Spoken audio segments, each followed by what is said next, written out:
Hello everybody and welcome to Alpha 4 pre-release for SkySaga. I have literally hours left on the server, so I thought I'd take you around, show you some of the cool new things that have happened in Alpha 4. So this here is my home island. As you can see, it is a desert home island. That is because I am a lizard. So all of the races in SkySaga now get their own custom home island. Lizards get desert, cats get the mountain biome, or the winter biome if you prefer, and then humans get the basic forest biome. So another couple of cool things you can notice in my hands, I have scimitars. These are brand new weapons for Alpha 4. As of yet, nobody has found a recipe for these, so we're left with testing the ones that we've got our hands on. I've got a sky iron and a viridium, which is a brand new green ore that has been introduced to the game. In my inventory I've also got falchions. These are another brand new type of sword that has been introduced into the game with a really cool jump attack. Finally, I have the normal short swords but made out of crimsonite, which is a brand new type of metal. So I just have to say, this home island build is absolutely amazing. Some of the home islands, desert home islands, will spawn with the castle that you've seen in Alpha 3 videos, and some of them will spawn with this awesome looking temple on top. One of my favorite new features about this alpha has to be the hub, so let's head there and check that out.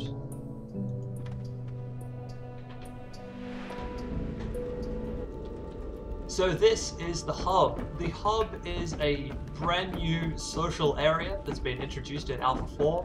This is where you get all of your quests nowadays. So currently there are 3 factions. There's the settlers over there with the blue. There's the explorers with the green, if I can see past this portal effect.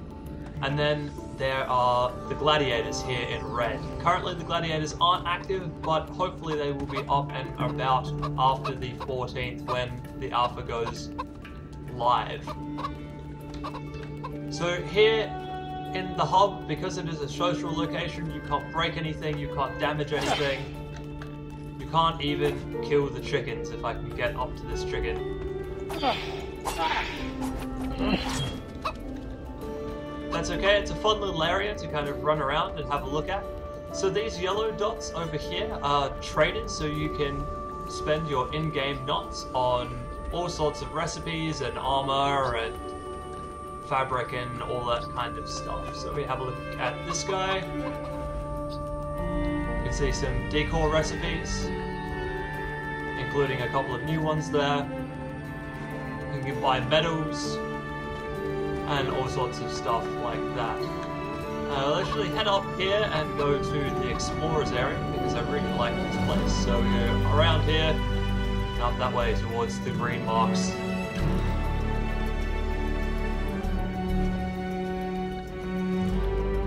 So the explorer has taken over the old explorers quests, obviously.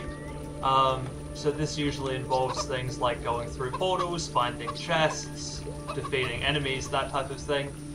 Another new thing that has been implemented into the game are guild-specific currency.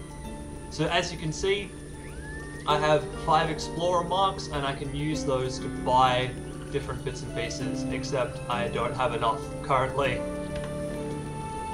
And so each guild has their own shops and their own currency that you can gain by leveling up each quest. I'm just going to head over to the Settlers Guild. So the Settlers Guild has overtaken the old Blacksmith and Architect quests from Alpha 3. So you gain points in this by completing quests and also doing things like building decor items and making armor and swords and weapons and things like that.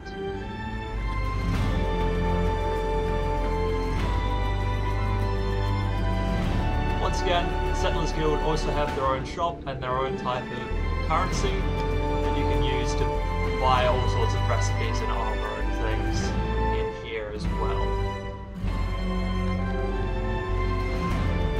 Okay, that's about all there is in the hub currently. We can have a quick look in the gladiators area, but like I said, there's nothing really going on there right now. It is still quite cool, and the little dragon airship is probably one of my favorite sections.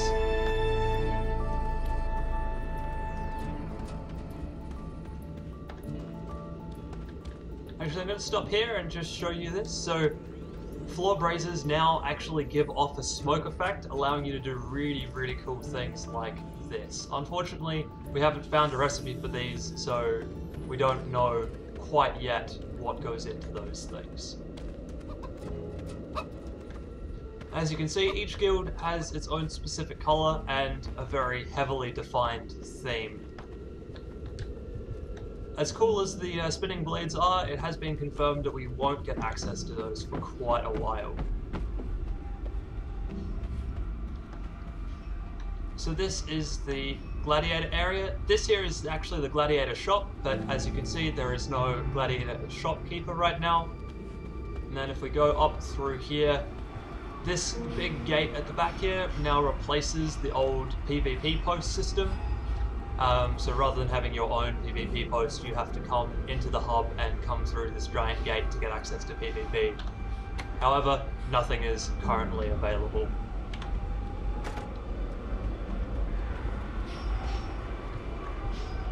Okay, so that's all there is to see, really, in the hub. So we're going to head out, and I'm going to show you a few of the mini games that we've been working on during this alpha testing week. So here we are on the SheepBall home island. So if you don't know what SheepBall is a community-invented sport, much like soccer, except for it's played with a sheep and 2 players on either team carrying weapons known as shears that can push the sheep about but don't actually do any damage to them.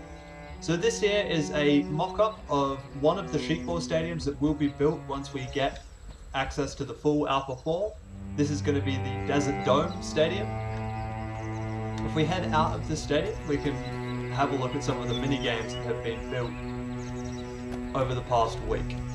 So we're going to start up here with one of the relatively new games. This game is called Light Bridge.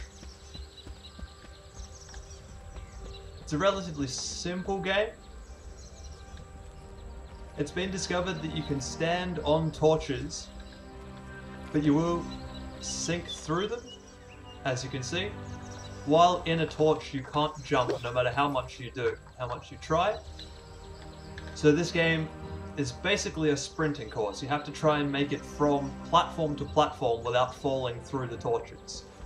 Can be quite difficult.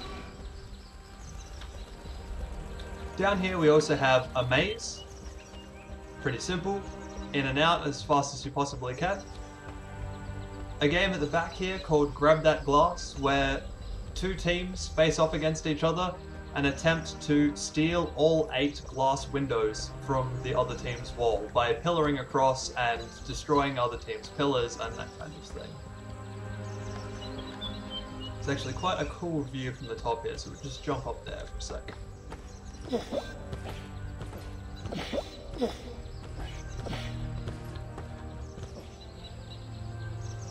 This game has to be played by at least 4 players to make it in any way a challenge. Okay, we're going to head back down and have a look at some of the other games.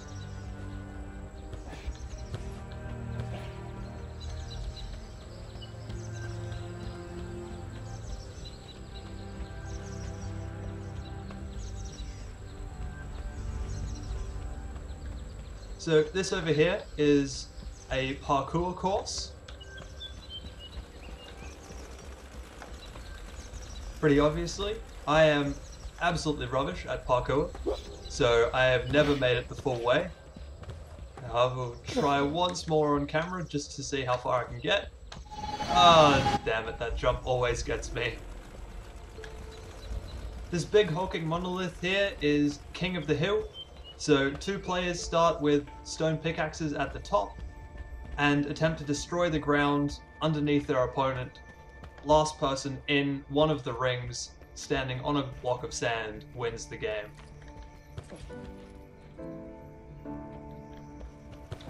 And finally over here we have an archery course. So this uses a interesting little game mechanic where snow texture connects on all sides of the block, but when you hit something and break it, texture disconnects, allowing you to actually see which targets you've hit and which targets you haven't.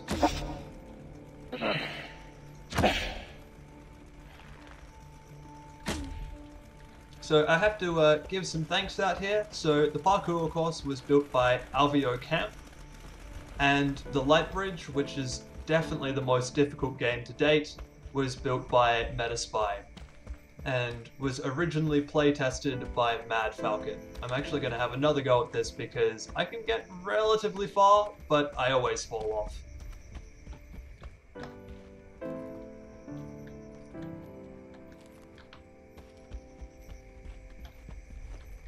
Nice, made it that time. Yep, no. Like I said, definitely one of the hardest games to date. Unfortunately, that's all I have time to show you today.